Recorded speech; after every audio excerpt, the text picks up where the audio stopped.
Hello, welcome to another Baldur's Gate video. It's Ultimate19, more known as Ultimate Gamer 19,000, and I'm here today to show to you all the rogue that turned an over a new leaf.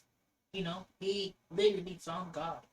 But since he is a rogue and a fighter, he decided to learn how to smite evil while still committing some evil. You know, you can't take the evil out of you can't take the thief out of a rogue. But you can add paladin. So yeah, this is a thief rogue paladin smiting dual wielding build. So yeah, let's just get right into it. Our first level is going to be rogue. Also, for anyone wondering, why aren't you doing this in Baldur's Gate 3? I tried to. I have nearly none of the items in the game on any of my save files. On any of my save files, I don't have every single item. So, I might just do this here. Now, on my level 1 for Rogue, you do get some cool stuff like your skill proficiencies. Only ones I would recommend is Sleight of Hand. This is going to be our Sleight of Hand character. If you already have one, don't care. This is our Sleight of Hand character. By level 1, we do get expertise, which will be in sleight of hand and then stealth. I guess none of it doesn't matter. We do get sneak attack, which we will be abusing with stuff like luck of the far realms, which is an unlimited power. This build doesn't need unlimited powers, but holy hell, is it better with unlimited powers? Make sure to drink water, folks. But yeah, basically, what sneak attack does, once per turn, you can do an additional d6. Is that piercing? I do think it is piercing damage. I'm not sure. You do an additional d6 piercing damage to an enemy you have advantage on, or have an ally next to. You must use a finesse or range weapon equipped. As you gain levels in rogue, the damage will go up, adding more d6. Come on. Oh, not slashing, not piercing. Oh, I wish it was piercing. Oh, I feel it was piercing. Ooh. Okay. For a certain reason, but yeah, we do also get our cunning actions. We have cunning action dash, disengage, and hide. Disengage we'll be using a lot. Dash is really useful to hide. Honestly, if you're not making a ranged rogue, then honestly, just like hiding is kind of bad if you're not, because there aren't really many ways to hide in Baldur's Gate 3. Now, unless if you're like a shadow monk with darkness, but that's another build. Now, at level 3, we'll be taking thief. Now, before we click off the video, we'll be taking more than 3 levels of thief. We'll be taking 5 levels of rogue, maybe even 7. So calm down. This isn't your standard, oh, 3 thief. No. Don't click off the video. And then honestly, we're kind of at like an impasse here. Now you could take 5 levels of rogue, then at 6th level, multi-class out of rogue, and take 3 levels of paladin, plus 3 levels of thief, or you can stop right here and then take edit levels into paladin. Whatever you choose, we are taking those paladin, so let's just get right into it. Now for our subclass, we'll be taking Oath of Vengeance. Why? Because Oath of Vengeance is OP as hell. This is, now you could try this with Devotion, Oathbreaker, but I personally like Oath of Vengeance because we get Mrs. Step, we get Hold Person, I think it has the best spells, and overall, I just really like Oath of Vengeance. Now, at level 2, we get Divine Smite, which this build is going to be deeply abusing. You'll see later. Now, we do get a fighting style. Honestly, all of these are useless. Defense, most of this time, this build's not wearing armor, but just take that. Now, we can pick some level 1 spells. Here, I think we're going to pick Searing Smite, Thunderous Smite, Shield of Faith, I guess Bless and Cure Wounds. Those are some pretty good ones. I've completely forgotten to pick the stats for this build. I'm so sorry that I forgot to do the stats. That's so embarrassing. Now for the stats this build, I'll recommend 8 strength, 17 dexterity. For constitution, you could do a 15 constitution, because I know when we take feats, we can round up that constitution. A 8 wisdom, which I don't like. If you want to, you could make your constitution a 14 to get that wisdom to 10 to make it flat. It's up to you. And then finally a 16 charisma, because for certain reasons. Now your charisma can actually be a 14 if you want it to increase that to increase your constitution. But there's a lot because this build it can actually like because this build at a certain point there's levels you must pick, but then it kind of goes into like an impasse into really what you want to do. So yeah, let's get into it. Now at level 3 we do get some really cool stuff. We get Vow of Enemy. Basically, this allows us to gain advantage on every single target we hit. Now you may be saying, no, that only works on one target. Well, you'll be wrong. If you cast Vow Enemy on yourself, target like the person who's casting it, you actually gain advantage against everyone. And I'm pretty sure it doesn't give everyone advantage against you. I'm pretty sure it's like that. Um, yeah, yeah. As a patch 6, using God Enemy on yourself grants advantage on attack rolls against our targets for the duration. Um, it still works. I tested out. So and I think I'm hotfix 23. So just know it still works. It may be intentional. I don't know. But yeah, so now we've reached 3 levels of Paladin, then 3 levels of Rogue. Now, in reality, it doesn't really matter what you do first. You could take some Rogue levels, but I think it's more beneficial to take 4th level Paladin. Here, you do get your first ASI, which is a little late, but again, this build is auto-generating advantage by Act 2. Act 1, it can still consistently have advantage, but not that consistent. But yeah, by Act 2, early Act 2, you always have advantage. Legit. There's ways to always get it up. So yeah, for your feat, you'll be taking a +1 to dexterity if you have an item that evens that to 20. Oh, this is not using Anti-Ethos hair because not all builds, because sometimes maybe this is for your companion. This may be the build you give to Astarion or Will, which I probably will either give it to Will or maybe Carmack would probably use this build for my new playthrough that I'm doing. Or maybe no, Jaheir's gonna be my monk. Yeah, there's actually another video I want to make explaining why Jaheira is the best monk in the game. I'll probably do that later, but do expect that. If you make it this far into the video, little sneak peek into my future may help. But yeah, for your 4th level, I would recommend taking 18 dexterity, and then if you did take your constitution to a 15, get that to 16, your constitution is getting nicely bumped. Or if your charisma is a 15 because you went the other route, just whatever odd stat you have, just make sure to bump that up and increase it. Yeah. Now at level 5, we do get something called extra attack. Yeah, we get an extra attack. There's not much ways to say you get an extra attack, which is super nice. And also we get 2nd level spell slots, and finally our final 1st level spell slot, allowing us to smite more often and even smite harder. So yeah, at level 2 we do get some new spells. None of these are getting used ever. We do have with Vengeance, we do get stuff like Cold Person and Misty Step, which are picks, but like, they're not necessary. Now, for the rest of this build, we'll be taking rogue levels until level 10, which I'll get to later. We get an extra feat here. You can actually do some different things. Honestly, taking Savage Attacker, the feat with this build is actually really good because you're going to be rolling a ton of damage dice, so being able to re-roll all of them and take the stronger option is actually super powerful.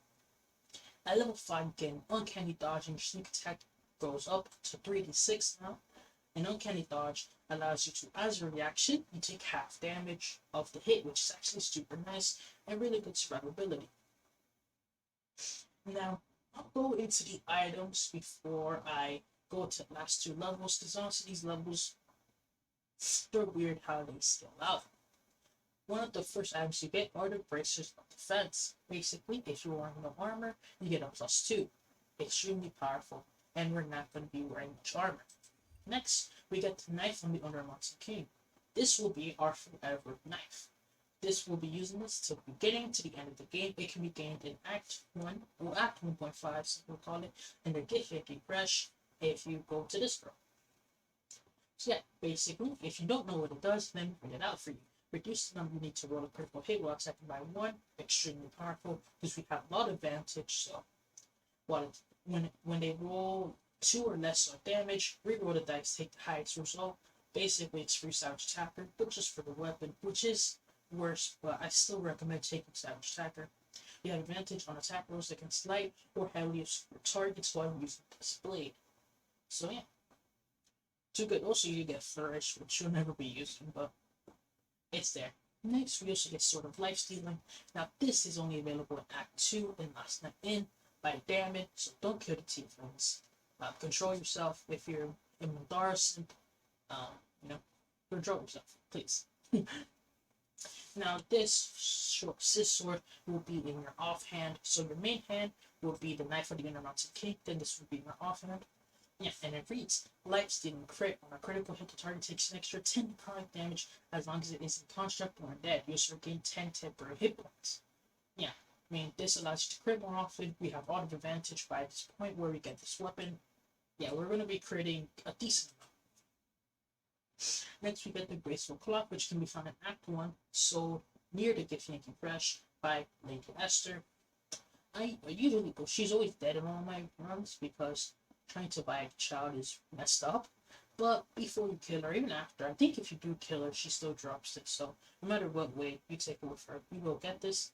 You get a +2 to dexterity, which is our forever armor. Will be wearing this for the rest of the game. So yeah, it's really useful and all kind of very powerful. Next, we do have the Flawed Helpless Gloves. Now, if you don't really care for heightened armor class, which for a reason makes sense, you could put on the Flawed Helpless Gloves to gain an additional 1d4 fire damage for every hit you do, and possibly inflict bleeding. Really good. It can be gotten if you give damage some Infernal Iron and 2, which you do get a lot of Infernal Iron, so it is pretty, you can easily get it in my opinion. Yeah. Now, we do get the Eversight Ring, which is a must-have for this build. Now, the Eversight Ring basically allows you to never get blind, which is extremely powerful. It can be found in Act 2 in the House of Healing Ward. Next, we get Gloves of the Balanced Hand. Now, this is an other option if you really want, because with this build, you can't get 2-weapon fighting, which, I hate that, it sucks. But, you know, it is what it is. Now, basically, when you make an offhand attack, you can add your ability score modifier to the damage of the attack. In reality, if you want to, you can do this, but it's minuscule. I think if you do the Helldust Gloves, it is straight up just better. I do think, yeah, because you get like, what, 3d4? 3d4 fire damage compared to 10. It's 3d4 average. No. Because you also get bleed. Okay, it's weird. Really, it's kind of up to your choice. It depends what you want. Some people might do it, some people may not. Also, so in reality, there's a lot of options when it comes to your gloves. But just pick one, pick whichever you like, or switch between them. Next, you can use the Dark Resist for your mail, but I really wouldn't. I mean, you do gain an additional d4 necrotic damage, so when you're obscured, you are going to be very common with this build. But overall, no, I wouldn't recommend it. But this is an absolute massive part of this build. This can be purchased from Mantis at Last Light In, so in Act 2, very early Act 2, basically, Cunning Broom. When the word disengages, they also create a falling cloud within 7 feet or 2 meters radius that lasts for 1 turn. This basically allows you to use your disengage, attack twice with advantage, because you auto-generate advantage from also your opponent straight up just being blind, and you not being blind because of your Eversight Ring. And also, the Knife of the Intermountain King generates advantage if an enemy's in shadow, so even before you get your little ring, you would still be getting advantage. So yeah, I think because how advantage stacks works in this game, I think so, is you would gain advantage because you're blind. But you're also blind, so you would gain disadvantage, canceling down. But then, because of the Knife of the Undermountain King, you get advantage. So I think overall, you would end up with advantage. But I'm not entirely sure, so I'd recommend to book it to the House of Healing Ward to pick up that ring, because it is very important. Then finally, we got the Bloodthirst. This is going to be your main weapon after you peacefully resolve your problems with Warren. Peacefully. Basically, what this is, you get something called improved critical. The number you need to roll a critical hit while attacking is reduced by 1. The effects can stack. It can also cast True Strike as a cantrip, as a bonus action, actually. So if you're really down bad, you can. It's also your bound weapon, so it can be knocked out of your hand. Also, you also get a +1 armor class if you're using with your offhand, which we're not. So rest in peace. And next we get main hand. So we'll be using this in our main hand to get this absolutely busted build. Creatures hit with this weapon receive vulnerability to piercing damage. This does piercing damage. So yeah, I think this is the sole reason why sneak attack doesn't deal piercing damage, because if it did, holy hell, would it just break the game. Yeah, if it did piercing damage, Rogues genuinely might become one of the best classes in the game, because your damage output would be insane. Now, for your boots, you could get stuff like the Helldust boots, because, you know, you do get to know difficult terrain. Also, when you fail a saving throw, you can use your reaction to speed set. And also, you can teleport out of an area and do some pretty good AoE damage, 2d8 fire damage, which is decent, 10 feet zone. But in reality, when it comes to boots, there aren't many like must-have options for this build. In reality, just pick whichever you think seems cool. But yeah, the only really like must-have options for this build is the Bloodthirst, because holy cow, it's just so damn powerful. But yeah, that's kind of I need to lose about to do the intro, but no, we still have one more, I think, kind of thing that may be interesting. Now, when it comes to Baldur's Gate 3, the spell slot, there is something called spell slot skate. Now, when you reach level 10, 5 levels of Paladin, and then 5 levels of Rogue, you could either take 2 levels of a Paladin to get Aura Protection, which is really nice. It basically adds your charisma bonus to everyone in your party saving throw, which is super nice and really helps you with our really bad wisdom score. So yeah, we can actually just dump your wisdom and it'll still be higher, which is actually super nice. So that is an option. And also, but you could multi-class into Draconic Bloodline Sorcerer for because it's the highest HP out of all sorcerers. Also, you would have the same amount of spell slots taking that 7th Paladin level. But you would actually have one more first level spell slot, because of how your meta magic works. Also, you would have the shield spell, which is really nice. Yeah, you'd have shield spell, which is super nice for, just standard reasons. Also, you would have Draconic Resilience, which actually does buff up your armor class. Now you could do that, but there is one option I actually haven't tested out, which I believe in the description, was what if you take 5 levels of Rogue, 6 Paladin, then 1 level of Sorcerer? Because I wonder how your spell slots would look, because honestly, that in my opinion might probably be your best combination, because you'd still get the Aura Protection, you'd still get the Shield stacks, you'd still get the Draconic Resilience as armor class. So yeah, I think I actually might test that out.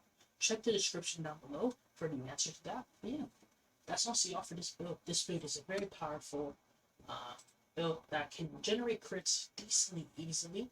Also, there are other items that allows you to generate more crits, but honestly, those are kind of your choices of where you pick them. But yeah, I think that's all for today's video. If you guys did enjoy, make sure to like, comment, subscribe. If you have any tips or tricks for this build, or maybe really good items, leave that all down below. And yeah, make sure to just enjoy your day, whatever it may be, night, day, or morning. This is OT19 signing out.